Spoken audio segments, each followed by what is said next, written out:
Tudo bem? Bom dia, boa tarde, boa noite a todos. Vamos dar início à nossa aula de número 2 do nosso curso de Fenômenos de Transporte. Hoje nós vamos falar sobre o que são fluidos.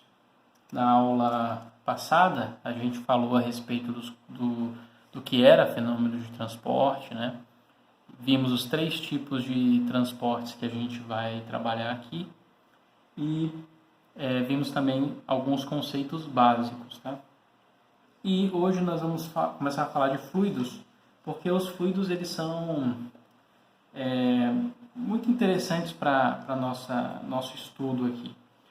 Quando um fluido está escoando, ele é ele mesmo um transporte de massa ao longo do espaço e do tempo, e também é um transporte de momento linear, que vai ficar claro para vocês juntando esta aula com a próxima, vocês vão entender que ele também é uma transferência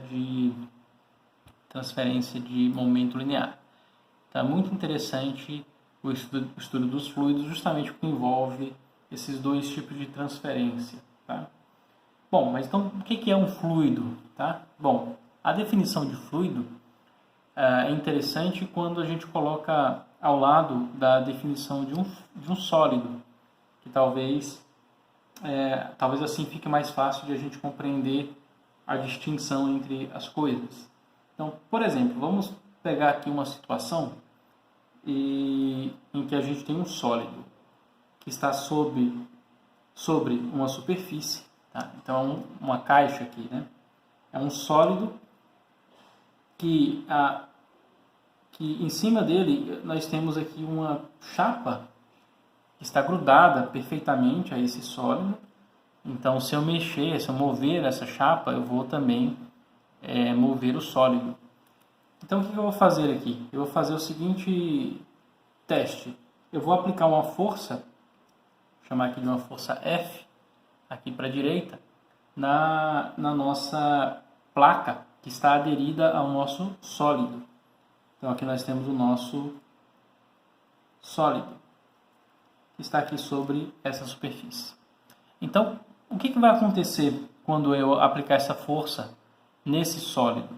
Bom, você deve notar que, como todo sólido, ele vai começar a se deformar, né? Ele vai começar a apresentar um comportamento, uma distorção para a direita, que é o sentido aí da força. Não sei se a caneta está muito clara aqui, se vocês vão conseguir enxergar bem. Acho que sim, acho que está bom. Então ele vai apresentar uma deformação θ. Esse ângulo θ que representa essa deformação devido à ação dessa força F. E muito bem, ele apresenta esse ângulo θ e ele vai ficar aí enquanto esse ângulo θ vai ficar constante enquanto a força F também for constante. Se eu aumentar a força F, o θ vai aumentar. Só que se eu mantiver a força F constante, o θ vai ficar constante, a deformação vai ficar constante. Isso é um sólido. Então, pessoal, o que nós estamos fazendo aqui nesse sólido? Nós estamos aplicando uma força de cisalhamento e ele está se deformando até um valor constante de deformação θ. Bom, mas o que aconteceria se eu fizesse esse mesmo experimento com um objeto líquido em vez de sólido? Bom, se eu pudesse confinar um corpo líquido também aqui abaixo dessa nossa placa, uma placa que a gente supõe que está perfeitamente aderida a esse líquido, então vamos pegar aqui um pedacinho de uma massa líquida. A gente pode imaginar que essa placa é infinita e que essa massa líquida é infinita também, mas aqui nós estamos pegando só um pequeno trecho desse sistema e a gente vai fazer o mesmo experimento. Aplicar essa mesma força F para a direita e imaginar o que acontece. Bom, se você quiser pausar o vídeo e tentar imaginar o que acontece. Muito bem.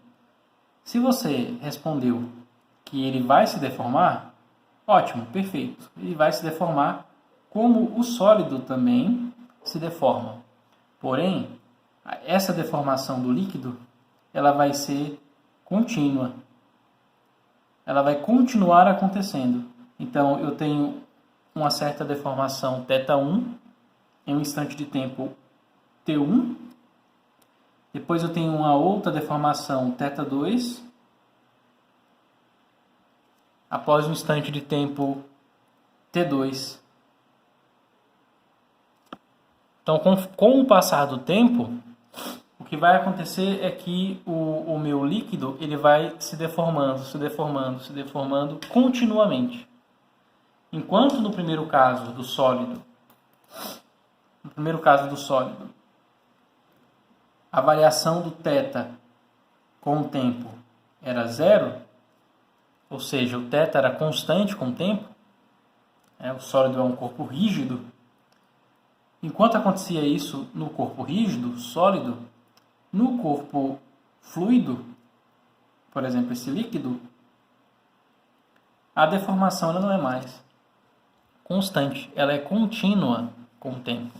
Ela vai acontecendo de forma contínua ao longo do tempo. Então, muito bem, essa aqui seria então uma das primeiras diferenças que a gente pode notar a respeito de um sólido e de um líquido. O sólido mantém a deformação constante no tempo e o líquido não. E, bom, é uma deformação devida a uma força cisalhante. Esse é o detalhe aqui. Enquanto o sólido ele consegue resistir a essa força de cisalhamento, o líquido ele não consegue resistir a essa força de cisalhamento. Quando eu aplico essa força de cisalhamento na superfície superior aqui do sólido, dentro do sólido, o seu arranjo microscópico consegue suportar essa tensão aqui para a direita, fazendo um esforço contrário para a esquerda, até o momento em que esses dois esforços se equilibram e o θ fica constante. Já no caso do líquido, quando eu aplico uma tensão cisalhante ali na superfície superior, as tensões internas que surgem aqui no arranjo microscópico desse líquido, elas não conseguem sobrepor nem igualar a essa tensão de cisalhamento. Surgem tensões aqui dentro, porém não são suficientes para suportar essa tensão de cisalhamento. Por isso que se diz que o fluido é aquela substância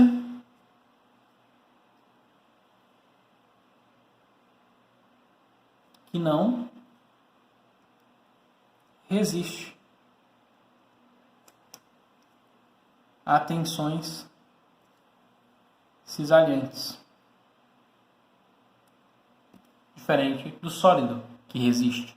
Tá? Então esse é o primeiro ponto de diferença entre sólido e líquido, e é um ponto que já define para a gente o que é um líquido ou o que é um fluido no geral. Muito bem. Então, no que diz respeito à tensão de cisalhamento, a gente acabou de ver que o líquido ou o fluido em geral, ele não tem condições de suportar essa tensão de cisalhamento. Mas, em termos de tensão normal, e se eu aplicar uma tensão normal a um fluido, o que vai acontecer? Então, por exemplo, eu tenho aqui um recipiente, eu tenho aqui um êmbolo. Êmbolo é aquele da seringa, que você aperta na seringa, né, e ele é móvel. Então eu tenho esse êmbolo aqui móvel, e dentro do recipiente, abaixo do êmbolo, eu tenho um gás, que é um fluido. A pergunta é: o que acontece se eu aplicar uma força de compressão aqui, uma força normal? Enquanto aqui eu tinha uma força de cisalhamento, aqui eu vou aplicar uma força normal. Bom, aqui nós temos a seguinte questão. A diferença é evidente, porque embora eu terei uma deformação aqui nesse gás, né, o êmbolo vai parar aqui embaixo, né, embora eu tenha essa deformação, em um momento o êmbolo vai parar aqui embaixo, a altura, né, do êmbolo vai ficar constante em um determinado momento.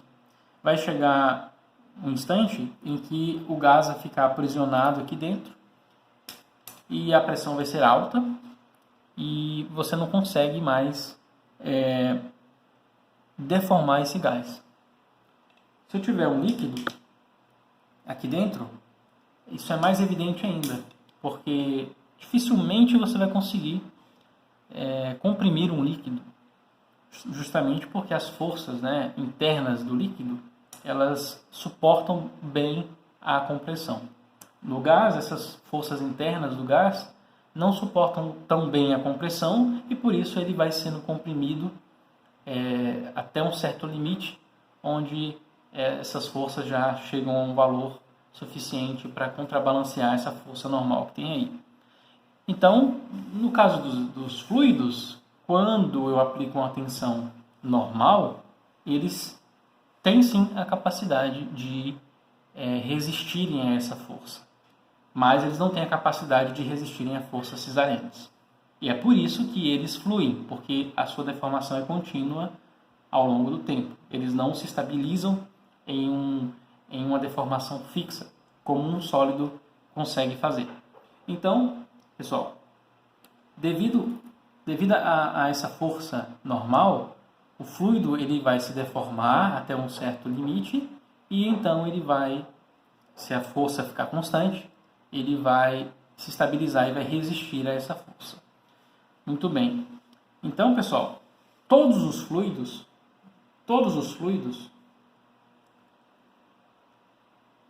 são compressíveis, ou seja, podem ser comprimidos, porém, também, todos os fluidos resistem à tensão normal, resistem às forças de compressão. São as duas conclusões. Porém, pessoal, existem fluidos que, por ter uma compressão muito pequena, insignificante, eles podem ser considerados como fluidos incompressíveis, tá? Então, são fluidos que não vão se deformar sob a ação de uma força normal. Bom, não vão se deformar, vírgula, né? Eles não vão se deformar desde que essa força não seja suficientemente grande. Por exemplo, né?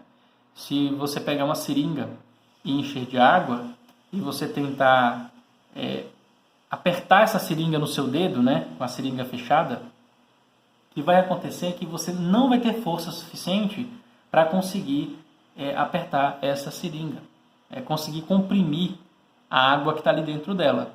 Por que isso acontece? Porque a água que você colocou ali dentro, ela é um fluido muito, muito pouco compressível.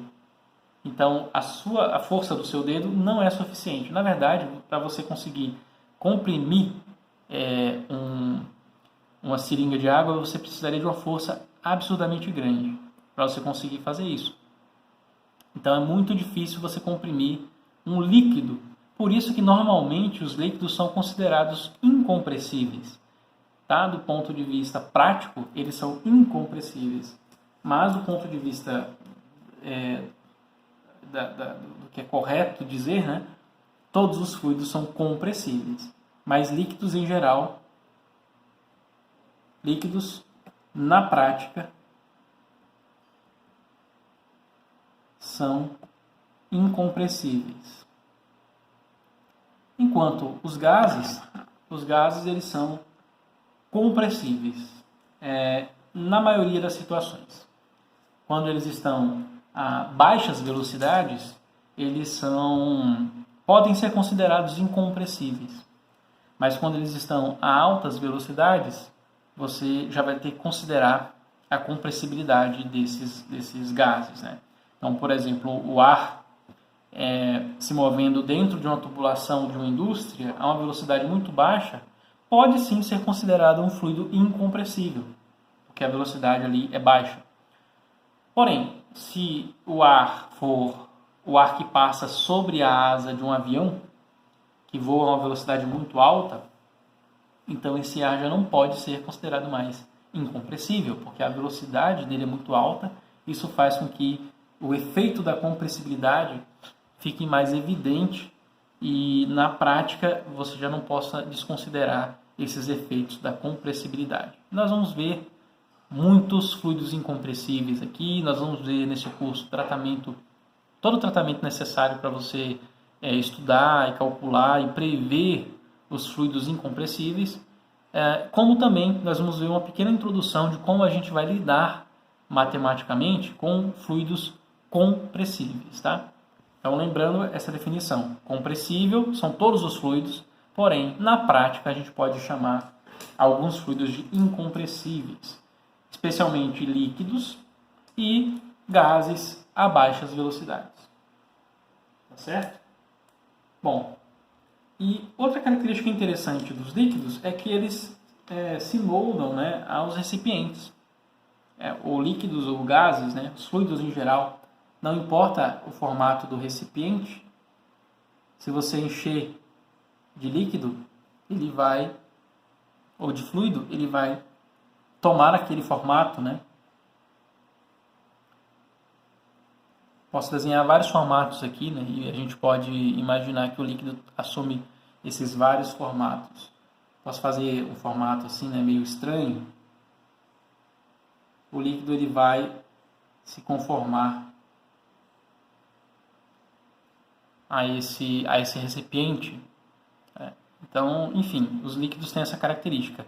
O que não acontece com os sólidos, né? No caso dos sólidos, se você tentar colocar um sólido num recipiente onde ele não cabe, justamente você não vai ter sucesso, né? Você não vai ter sucesso nenhum. Ele não vai caber dentro do recipiente porque ele não tem essa característica. Então, muito bem. Aqui a gente já fez o nosso apanhado aqui a respeito de líquidos e de gases, que são fluidos, e a sua diferença com relação aos sólidos, tá? Muito bem. Então, vamos parar por aqui, né? Eu acho que tá bom para a primeira parte, e aí a gente retorna na segunda parte.